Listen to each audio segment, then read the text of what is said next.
আরে এত সুন্দর প্যান্ডেল হয়েছে কেন? তো চলো ব্যাপারটা প্রথম থেকে বলি। আজকে ছিল বিশ্বকর্মা পুজো, তার জন্য সকাল সকাল রেডি হয়ে চলে এসেছিলাম বাজারে ফুলের মালা কেনার জন্য। আর মালাগুলো দেখো কত সুন্দর লাগছে এই গরমে।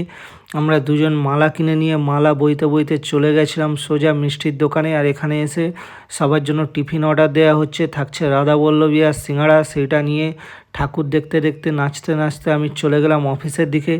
সেখানে এসে মালাগুলো দেওয়ার পর ছেলেরা সবাই তাড়াহুড়ো করে মালা পরিয়ে গাড়িতে ধূপ দিয়ে গাড়িগুলো কত সুন্দর সাজিয়ে নিয়েছে। দেখো এখানে পুজোর জন্য সবাই রেডি হচ্ছে গাড়িগুলো সাজিয়ে নিয়ে। আর আমি এইদিকে ব্যস্ত থাকাকালীন সুব্রত আমার বাইকটা ধুয়ে নিয়ে এলো। বাইকটা ধুয়ে নিয়ে এসে সেখানে মালা পরিয়ে ধূপ দিয়ে পুরো রেডি করে নিল।